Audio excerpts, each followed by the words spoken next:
Nathan Lawrence here with LePage in Thunder Bay, and I'm sitting with one of our awesome team members today, Jeff Smykalski. Now, Jeff's been a member of our team now for a number of years, and we're going to get to know Jeff a little bit. We're going to talk about the market, and we're going to talk about some thoughts he has on working with buyers and sellers and what they can do to sort of best position themselves to be successful in the market that we have right now. So, Jeff, how long has it been now you've been with LePage?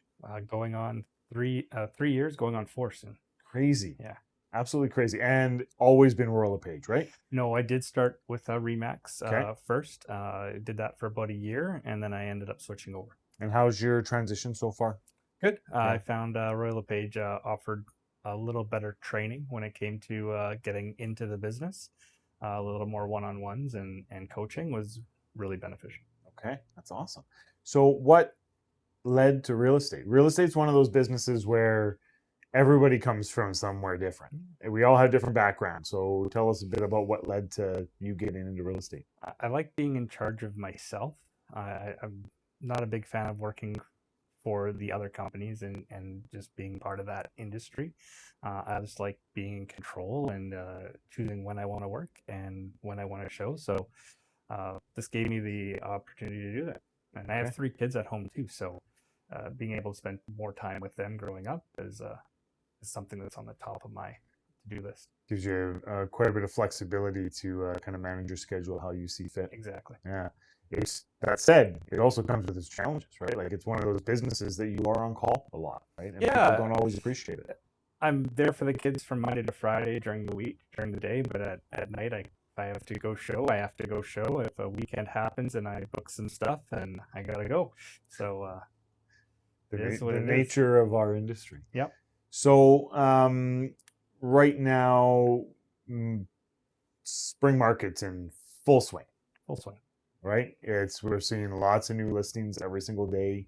Our team here at the office is processing tons of listings on a regular basis. What's your thoughts and feel about how things are starting so far this year? It's an interesting market. I find I have a couple of clients looking anywhere between the 300,000 to 400,000 price point, and it seems like we're just getting destroyed at what we're bidding on, and it's always multiple offers. It's always going significantly higher than the list, and it is what it is. So we're plucking away at it.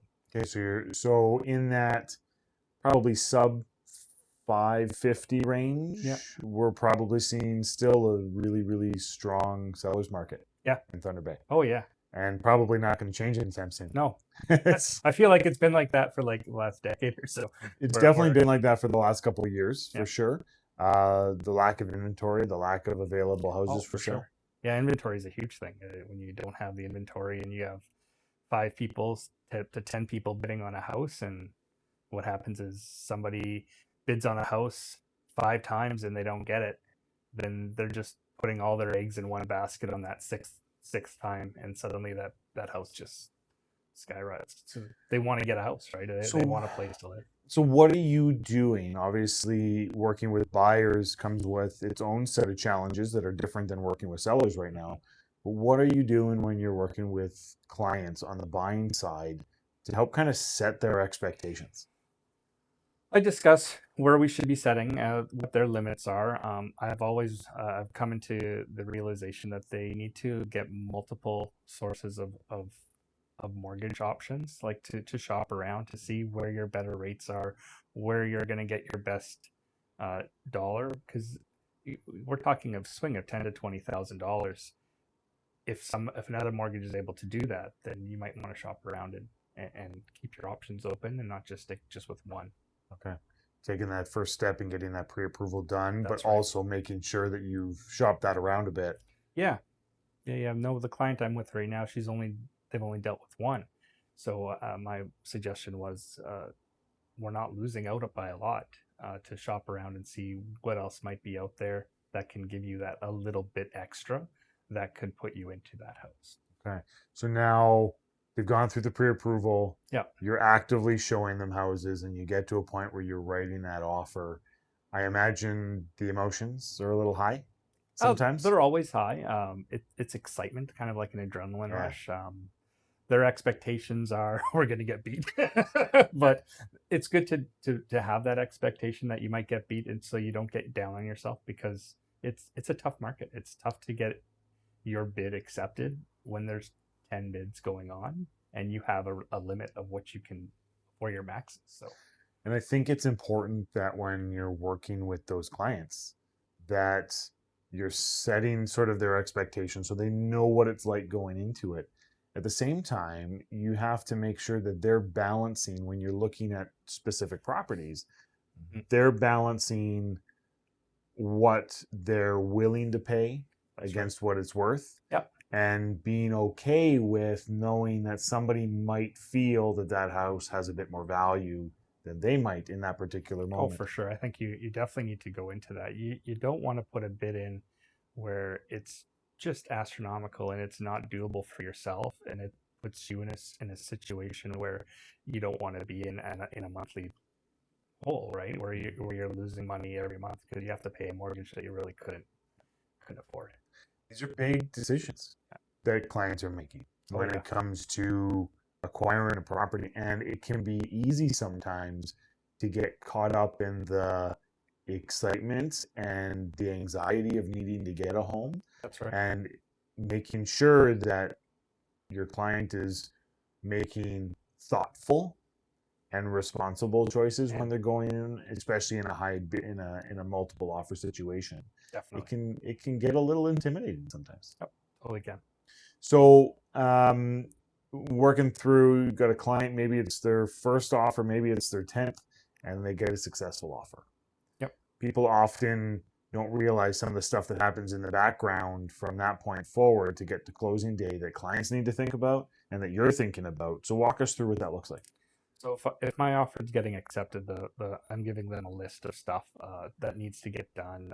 Obviously, there's a time period that their home inspections and financing and insurance has to get in by to make sure the offer goes forward. Then there's setting up all the bills. Once all that's done, making sure that it's aligned with the closing date and stuff like that.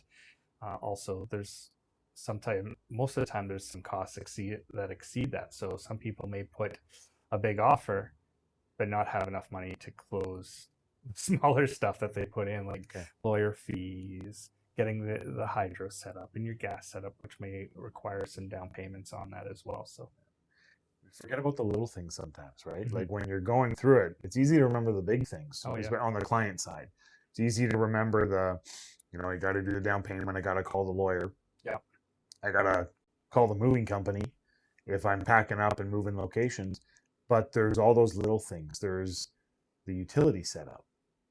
There's the planning for the internet on day one, or home security, or all those little things.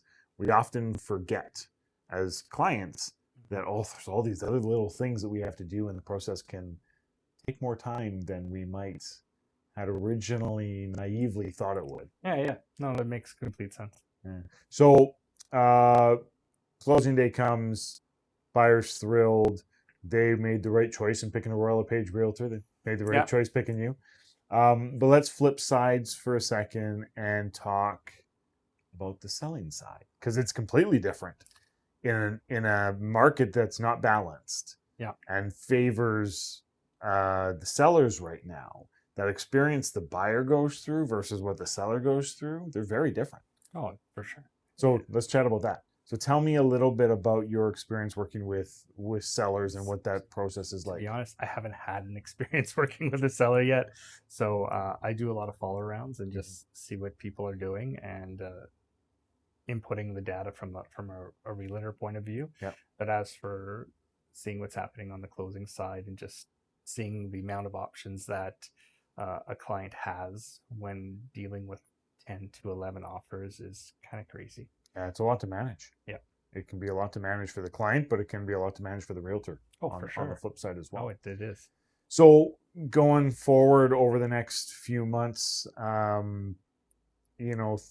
Do you think the market's going to change at all? Do you think what we've got is what we're sticking with for the next little while? Until supply and demand switches. Yeah. It's a crazy market. Okay. So let's talk about buyers again.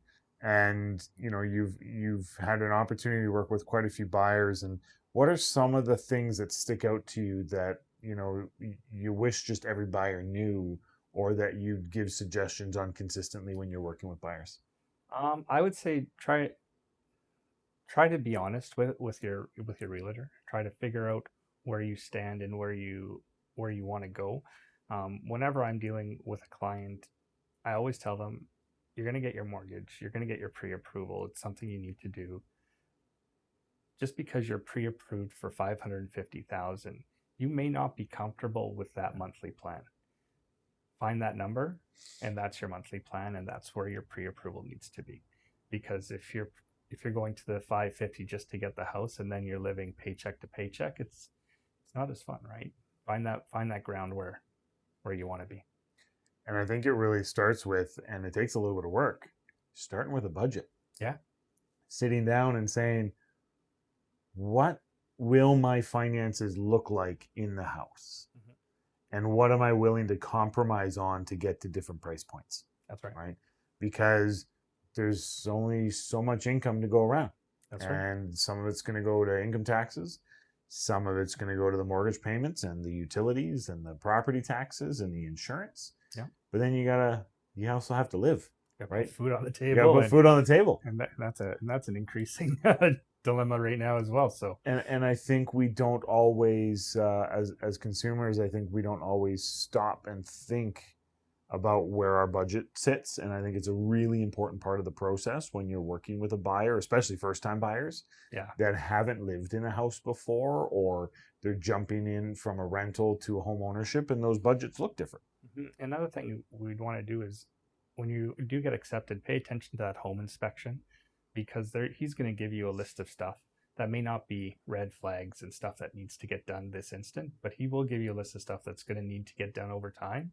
And if your budget is at your max and you're living not within your means, when those repairs come up, those are expensive repairs, and sometimes you don't have the money to get it fixed. Yeah. Not only does the home inspection give you a good handle on what sort of significant items there might be that you need to address, whether it's electrical or structural or roof or water system related, it's also a really good to-do list. Yeah.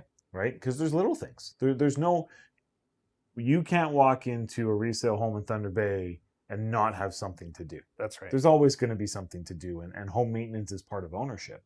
It's part of planning and part of budgeting.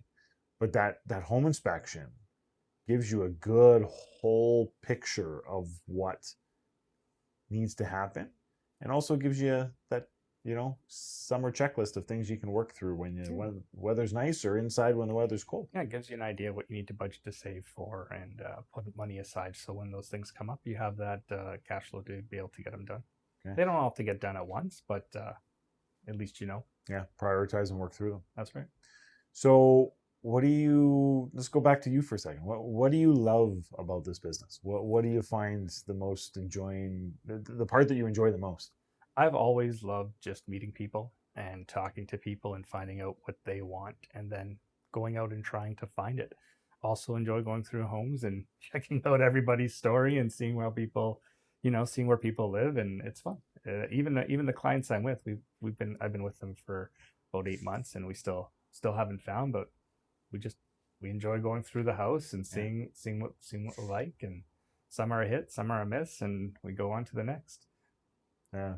I'd say meeting people in this business is one of my favorite parts too. Yeah. You meet people with different backgrounds and different upbringings, and from grew up in Thunder Bay, or didn't grow up in Thunder Bay, or didn't grow up in Canada, and being a part of that process, whether they're buying their first home, or whether they're buying their fifth home, or an investment property, or recreational property, or even commercial property.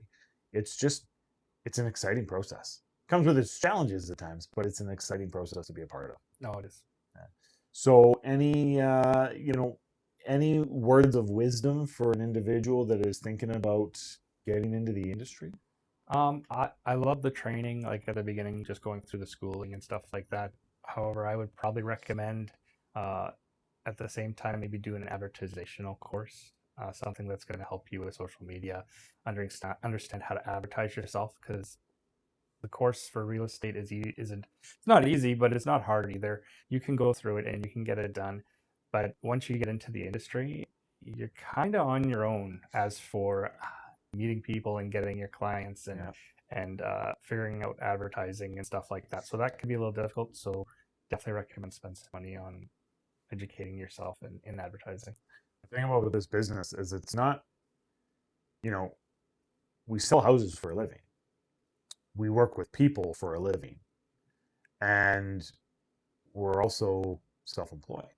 So you're running a business. You have to worry about the finances. You have to worry about the marketing and the branding. You have to worry about the Facebook page and the Instagram account and the business planning and the goal setting. And it can seem like a lot, right? Oh yeah. And not only are you expected to be experienced and learn about the houses and the systems and the process, but you also have to be a marketer. You have to be an accountant. You have to be a client support service. Oh yeah. Right. And that phone is tied to your hip, but it's a fun business at the same time. Right. It's one that comes with so many opportunities and so much personal growth and just a lot of great relationships built out of it. It's enjoyable. Yeah. Jeff, thank you so much for Thank taking you. the time to sit down and get back out there, start working with those buyers and help them through the market. Thank you. Okay, Jeff, thanks.